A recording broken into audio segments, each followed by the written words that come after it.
In Bellevue, Idaho, 16-year-old Sarah Johnson lived a privileged life, with her parents always giving her everything she could ever need or want. Everything except their blessing for her relationship with her boyfriend, 19-year-old Bruno Santos. They forbid her from making contact with him, and as a result, her relationship with her parents soon became volatile. Sarah's parents found out that she had been lying to them, saying she was staying over at a friend's house, but was actually sleeping over at Santos's apartment. One evening, Alan Johnson followed his daughter to Santos's home, and demanded she go back home with him. Alan then told Santos that if he caught him with his daughter again, then he would go to the police and report him for having sex with an underage girl. Alan never went to the police, and days later, he and his wife were dead. On the morning of September 2, 2003, Sarah broke into the guest house, which was on their property, which was unoccupied, as the tenant was away on business. In there, she located the gun she knew was stored in a closet, a high-powered Winchester Model 70 bolt-action rifle. She stole the gun and ammunition, entered her parents' room, and shot her sleeping mother in the face, killing her. She calmly reloaded, entered the bathroom, found her father in the shower, and shot him through the heart. Police officers found the bodies of Diane and Alan Johnson after following up a call from a worried relative. It was immediately clear that Sarah was the shooter, and she was quickly arrested and charged. Although Sarah vehemently denied any wrongdoing, officers were able to find latex gloves and a bathrobe discarded in an outdoor trash can, which contained the DNA of Sarah and both victims. They also found a leather glove which contained Sarah Johnson's DNA and gunshot residue. As Sarah Johnson has always denied committing the murders, no motive could ever be found. Investigators believe Sarah murdered her parents so she could continue her relationship with her boyfriend. Sarah's relatives strongly deny that she could have had anything to do with the shooting, and have continued to campaign for her release. On March 16, 2005, Sarah's case went to trial, and she was found guilty on 2 counts of first-degree murder, receiving 2 life terms without parole, plus 15 years. In 2012, Sarah's new lawyer filed for a new trial, claiming her previous legal counsel were ineffective and unprepared for such a big case. In October 2014, the request for a new trial was denied. Sarah Johnson is currently housed in the Pocatello Women's Correctional Center.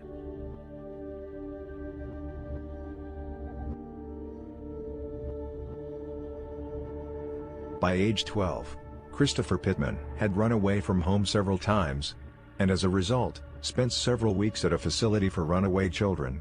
Whilst there, he was put on the drug Paxil to treat mild depression, and was sent to live with his grandparents, Joe and Joy, in Chester, South Carolina. His grandparents were strict, but they gave him the stable life that he craved, and Christopher soon showed signs of improvement. However, his new doctor in Chester was unable to prescribe Christopher the drug Paxil, so instead, issued the drug Zoloft. Although both drugs are similar, it is strongly advised to never mix the 2 drugs together, as it can result in hallucinations, aggression, and delusions. Immediately after taking the new drug, everyone noticed a change in Christopher, who became erratic and jumpy, with his sister describing him as manic. Christopher also complained that he felt like his whole body was burning from the inside. After hearing of the worrying side effects, his doctor did not stop the new medication, but instead, doubled the dosage. On November 28, 2001, Christopher got into an argument with a classmate, which ended with him attempting to choke the other boy.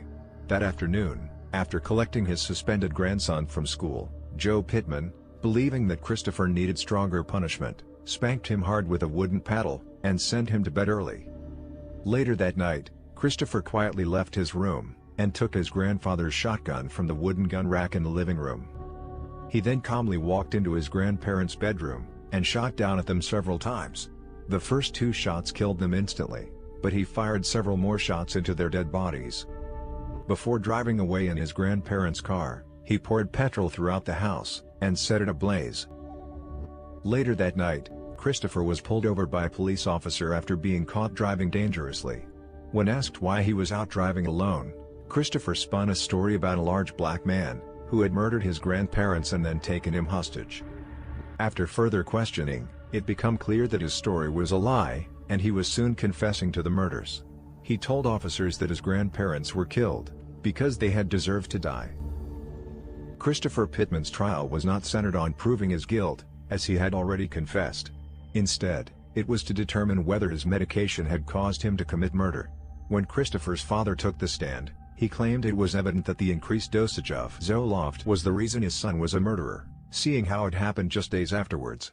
He believed his son, although troubled, never expressed anger or hate for anyone, and that the only reasonable explanation for this horrific event was because of the medication. Despite evidence pointing in favor of the medication theory, Christopher was found guilty of 2 counts of first-degree murder, and sentenced to a minimum of 30 years imprisonment. However, Christopher's new legal team filed numerous complaints, stating that the previous trial was unfair, and that the jury were biased and unwilling to listen to any evidence that was in favor of the accused. They also dismantled his former counsel, calling them inadequate and unprepared for a case of this magnitude. The complaints were noted, and Christopher was granted a new trial. Instead of facing a whole new trial, Christopher agreed to the lesser charge of voluntary manslaughter, and received a 25-year term. It is believed that his release date will be 22nd of February, 2023.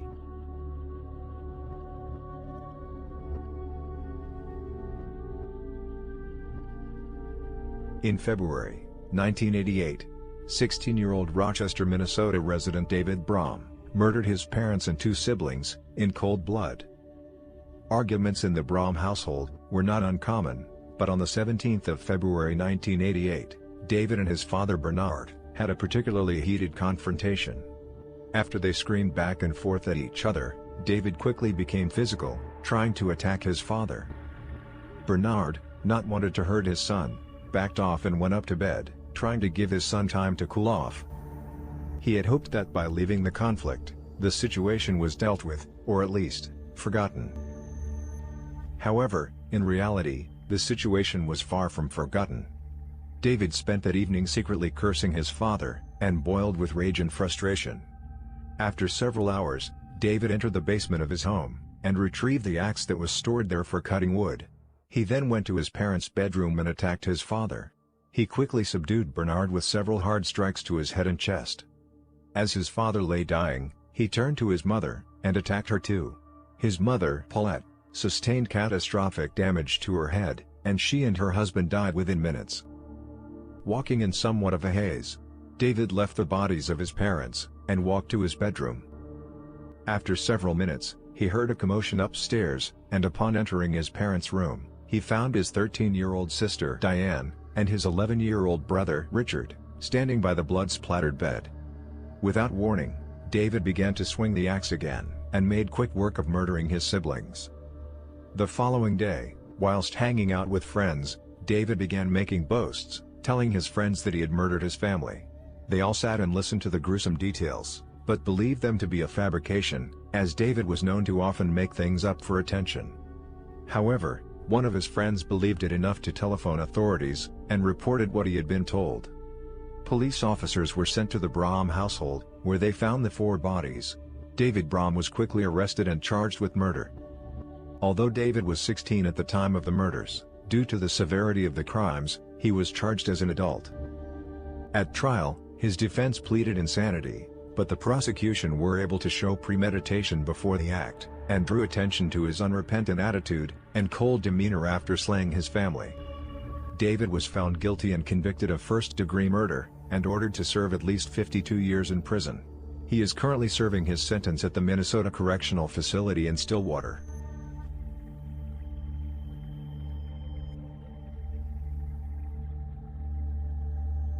On the 3rd of October, 2012, a 911 operator received a call from 17-year-old Jake Evans. Speaking in a soft, absent voice, he calmly explains that he had just murdered his mother and 15-year-old sister. Jake Evans was never known to have suffered from any mental ill health before the killings, but something in him snapped that day. In his written confession, Evans states that after he shot his mother and sister, he ran into his bedroom and started to scream. It was then that he heard his sister groaning from the other room, and realized that she was still alive. Evans wrote, "While I loaded the gun back up, I was shouting that I was sorry, and then ran as fast as I could to kill her. I made sure my mom was dead, and shot her again in the head." The bodies of Jamie Evans, and her 15-year-old daughter Mallory, were found at their home at River Creek Lane, Annetta, South Texas. Jake Evans was waiting for police inside and he was arrested without incident. After his arrest, Jake did not offer any clear motive for the killing, only that he had watched the 2007 Rob Zombie film, Halloween, several times before he shot and killed his family members. In his confession, when talking about the film, he said, "While watching it, I was amazed at how at ease the boy was during the murders, and how little remorse he had afterward. I was thinking to myself, it would be the same for me when I kill someone." Evans would later tell investigators that his mother and sister were not the only people he had planned on killing. He said he wanted to murder his grandparents and older sister, but luckily, he was unable to reach them. During his interrogation, and after officers consulted several psychiatric professionals, it was ruled that Jake was incompetent to stand trial, and was ordered to stay at a psychiatric hospital, to undergo a series of evaluations and treatments. After spending almost 3 years in hospital, medical professionals filed a final evaluation report, which stated that Jake Evans had finally been restored to competency, and was now fit to stand trial. After making a plea deal with the prosecution, Evans pled guilty to the 2 murders, and was sentenced to 45 years in prison. He was ordered to serve at least half of his sentence, before being considered for parole.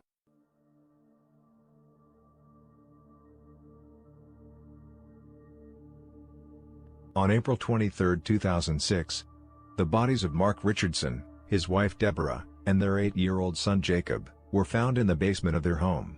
The other Richardson family member, 12-year-old Jasmine, was missing and presumed to be either kidnapped or murdered. However, after a short investigation, and after officers spoke to Jasmine Richardson's friends, they knew that she was likely to be the perpetrator, not victim. It became apparent that there was serious stress in the Richardson household, after Mark and Deborah discovered Jasmine had a much older boyfriend. Jeremy Steinke, who was 23 years old, met 12-year-old Jasmine at a rock concert. They spent endless nights talking online, which is where Jeremy proclaimed to be a 300-year-old werewolf. After they caught the two talking, Jasmine's parents forbid the relationship, and did their best to stop the pair talking.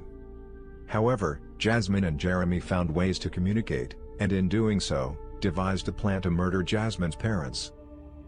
Investigating officers would later find an online conversation between the couple, where Jasmine told her boyfriend, "I have this plan.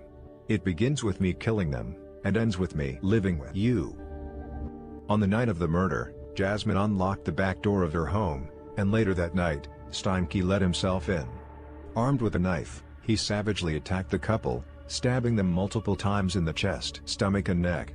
When Jasmine's parents were dead, they went upstairs, where they found Jacob, hysterical and hiding in his bedroom. Both Jasmine and Jeremy later confessed that Jacob was aware that his parents were dead, as he had heard them screaming. When Jacob saw the killers enter his bedroom, he screamed, "I'm scared. I'm too young to die."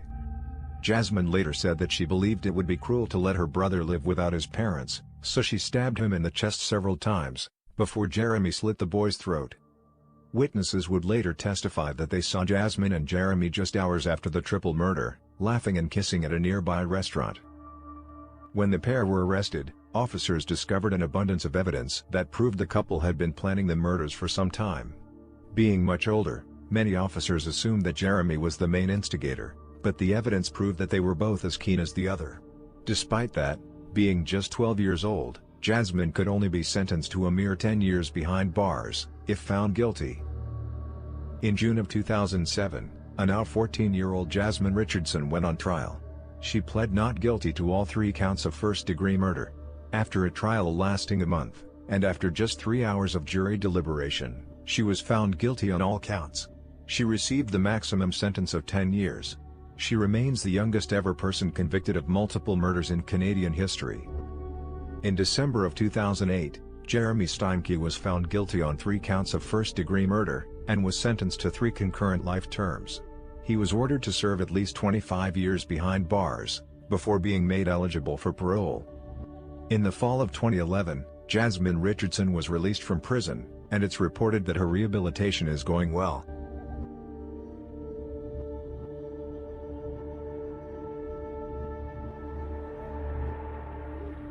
On the 19th of January 2013, in South Valley, New Mexico, 15-year-old Nehemiah Griego shot and killed his parents, and 3 younger siblings, 9-year-old Zephaniah, 5-year-old Yael, and 2-year-old Angelina.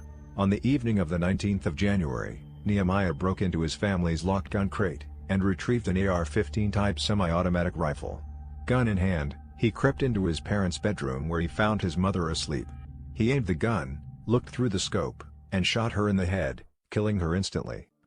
Later, Nehemiah told police that after he shot his mother, he heard his brother Zephaniah cry out from his bedroom.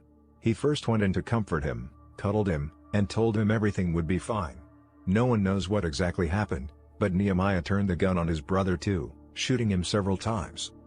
With that done, he turned his attention to his two young sisters, who he found cowering under blankets. He took aim and shot them both in the head. For the next 4 hours, Nehemiah sat and waited for his father to return home from his shift at a homeless shelter. He eventually came home around 5 p.m., and was met with a hail of bullets.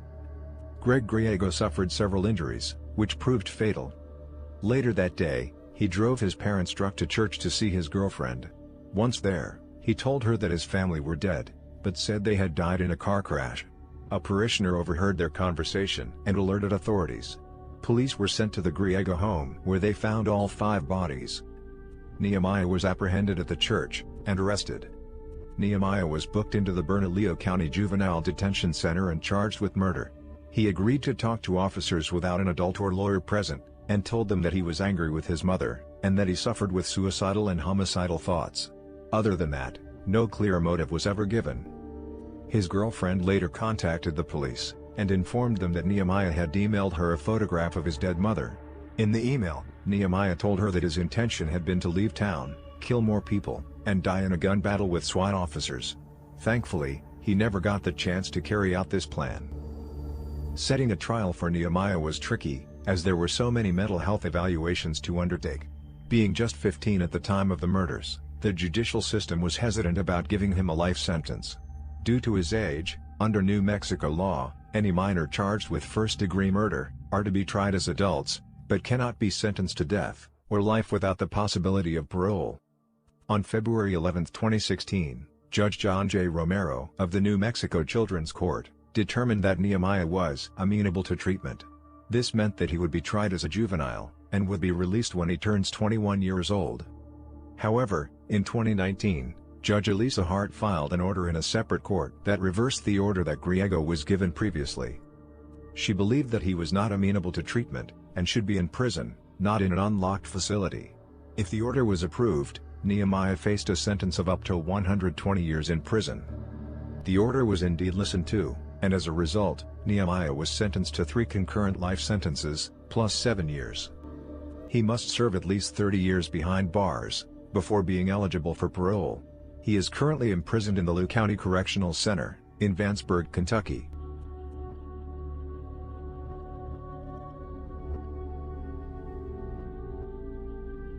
Zachary Davis is probably one of the most recognizable killers on this list, in large part due to his appearance on the Dr. Phil show, where he gave a chilling and rather bizarre interview where he spoke in a monotone voice, bobbed his head, and laughed inappropriately when discussing the murder. Zachary was 9 years old when his father passed away, and he understandably became withdrawn and depressed. He was sent to see psychiatrists, where he claimed to hear the voice of his dead father. The doctors reassured Zachary's mother that this was a result of his grieving for his father, and that it would pass with time. However, over the next 6 years, Zachary's mental health worsened to the point where he rarely spoke to anyone, found little pleasure in anything, and had totally given up on life. On the evening of August 10, 2012, Zachary, his mother Melanie, and his 16-year-old brother Josh enjoyed a rare night out together at the movies. Everything seemed fine, and Melanie went to bed happy after spending quality time with her 2 sons. Later that night, Zachary went to the basement, retrieved a sledgehammer, and made his way up to his mother's bedroom. Without hesitating, he swung it down almost 20 times onto her head and face. When she was dead, Zachary went into the family's game room, set a fire, and quickly left the area. When talking to investigators later, Zachary admitted that he set the fire in the hope that it would kill his brother. Luckily, Josh was woken by a fire alarm and was able to escape the house safely. Zachary was found by police 10 miles from his burning home, looking disheveled and acting strangely. When police probed, Zachary calmly explained that when the fire at his home was extinguished, they would find his mother's body in her bed, and that her head was destroyed. He then told them that he had murdered her with a sledgehammer, and said, "I didn't feel anything when I killed her." During police interview, Zachary claimed that it was the voice of his father that had told him to murder his mother and brother. When asked that if he could turn back time, would he change anything, he replied, "I would probably kill Josh with a sledgehammer too." At trial, Zachary was given a life sentence, which in Tennessee, is a minimum of 60 years with the possibility of parole after 51. If released, Zachary would be in his mid-60s at the earliest.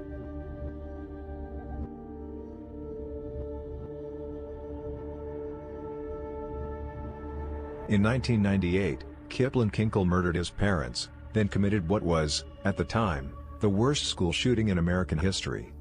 On the 20th of May, 1998, 15-year-old Kipling Kinkle was suspended from school, pending an investigation, after he was found to have possession of a stolen handgun which was stored in his school locker. A friend of Kinkle's had stolen the Beretta pistol from his father, and Kinkle had paid $100 for it. Police were called, and they released Kinkle and sent him home. Understandably, his parents were furious, and threatened to send their troubled son to military school if he did not change his behavior. According to Kipling's recorded confession, he states that at around 3 p.m. that fateful day, he grabbed another of his guns, a Ruger .22 caliber semi-automatic rifle, and entered the kitchen where his father was drinking coffee. Without saying anything, he shot his father once in the back of the head, killing him instantly.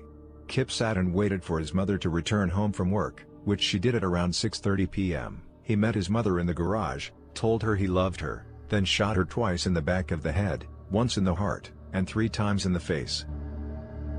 The following morning, Kinkle drove to Thurston High School, in Springfield, Oregon, and parked a block away.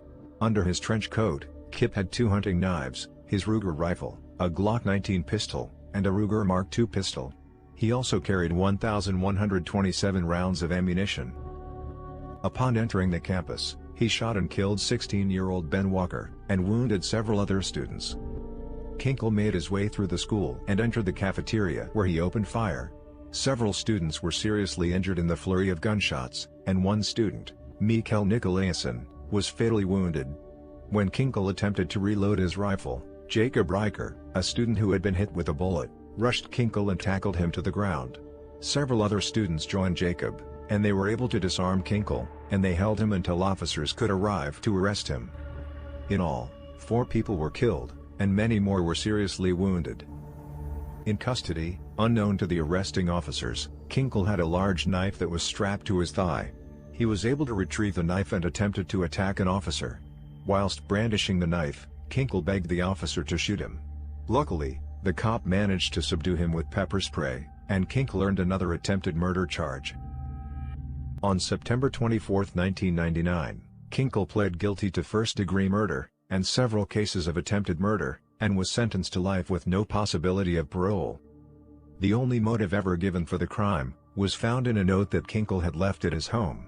Regarding why he murdered his parents, he spoke about being suspended from school, saying, "I just got 2 felonies on my record. My parents can't take that. It would destroy them. The embarrassment would be too much for them, they couldn't live with themselves." Further in the letter, he wrote, "My head just doesn't work right. God damn these voices inside my head. I have to kill people. I don't know why, I have no other choice."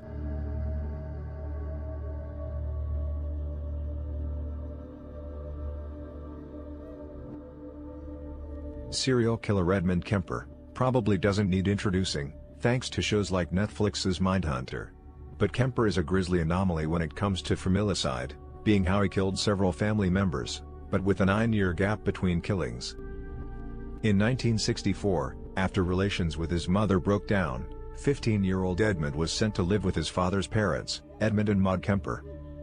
His relationship with his grandparents was also rocky, and one argument would lead to bloodshed. On August 27, 1964, Edmund and his grandmother was in the middle of an intense argument, when Edmund suddenly turned and left the kitchen. Thinking she had won, Maud didn't chase after her grandson, believing he was just cooling off. She could have never guessed that Edmund had actually left so he could grab the rifle he kept under his bed. She never saw or heard Edmund come back into the kitchen, and before she could react, he shot her in the back of the head. Edmund sat with her body and waited for his grandfather to return home from a shopping trip. Later, when he heard his grandfather pull into the driveway, he raced outside and shot him, killing him instantly. After, not knowing what to do, Edmund telephoned his mother, and confessed to the murders, and asked for her advice. She told him to telephone the police and report what he had done. Edmund was quickly arrested and charged with his grandparents' murder. When investigating officers asked Edmund why he had killed his grandparents, he replied that he just wanted to see what it felt like to kill Grandma. He then explained that he only killed his grandfather so he would not have to find out that his wife was dead. Instead of being sent to a juvenile prison, Edmund was sent to the Atascadero State Psychiatric Hospital to receive treatment for several different mental disorders, including paranoid schizophrenia. Much has been made of Edmund Kemper's intellect and high IQ, and it's certainly true that his intelligence enabled him to be released from the psychiatric hospital way before he should have been. Edmund was given the job of helping doctors with other patients, and even helped the psychiatrists administer tests to other inmates. Edmund was able to memorize all the right answers to the tests, memorize everything that the psychiatrists wanted to hear from patients. When Edmund himself was tested, he was able to convince doctors that he was truly rehabilitated and was no longer a risk. On his 21st birthday, Edmund was released from hospital and sent to live with his mother Clarnell. Many of the Atascadero Hospital doctors strongly recommended that Edmund was not sent to live with his mother, as Edmund himself had confessed that he believed he would either hurt or murder his mother, if she did not change her behavior. It was also evident that Clarnell was extremely neglectful as a parent, and had a long history of physically, and mentally, abusing her children. The doctors were overruled by the parole board, and Edmund was sent to live with his mother. Edmund had no hope of living a normal functioning life, when forced to live with his mother. Their frequent fights, and her seeming pleasure to constantly criticize him, pushed him further into a fantasy world, a world full of horror and murder. 3 years passed until the fantasy became a reality, and Edmund began killing again. In the span of several months, he took the lives of 6 female co-eds. Each murder grew in brutality, with him not just killing them, but he mutilated them, dismembered them, eviscerated them, and decapitated them. He kept many of the severed heads, and would kiss them and play with them in his bedroom, when his mother was in the room next to him. He would even sit outside on the lawn, holding the severed head in his hands, in full view of his neighbors. He would later remark that each woman he killed was a surrogate for his mother. His killing spree came to an end on April 20, 1973, when he finally did kill his mother. When Kemper was being interviewed by police, when talking about his mother, he said, "I couldn't please her. It was like being in jail. I became a walking time bomb and I finally blew." The moment Edmund Kemper finally blew, came after his mother had belittled and sneered at her son one evening, after Edmund attempted to talk to her. When she was asleep, he crept into her room and bludgeoned her to death with a claw hammer. He then slit her throat, decapitated her, cut out her vocal cords and larynx, and performed sex acts on the severed head. He told officers that he stuck the head on a shelf, and screamed at it before throwing darts at it, and eventually destroyed it. Later the next day, after having several drinks at a nearby bar, Edmund telephoned his mother's best friend, Sarah Taylor Hallett, and invited her over for dinner on his mother's behalf. When she arrived, he strangled her and hid her corpse in a wardrobe, along with his mother's body. He later confessed he murdered Sarah to create a story that she and his mother had gone on vacation together. After a couple of days on the run, Edmund telephoned police, and handed himself in. He had not slept in 3 days, and was mentally broken and exhausted. He told arresting officers that once his mother was finally dead, he knew it was all over for him, that his job was done. Local residents and police alike were left shocked by the details of the murder spree. They all knew and liked Edmund, and many police officers drank in the same bar as him, even discussing the co-ed disappearances with him. At his trial, Edmund's defense claimed he was not guilty by reason of insanity. Although prosecuting doctors admitted that he suffered from severe mental deficiencies, they found him to be sane, and therefore guilty on all counts. He was indeed found guilty, and was sentenced to life in prison without parole. He is still serving his sentence in the California Medical Facility, and is 72 years old.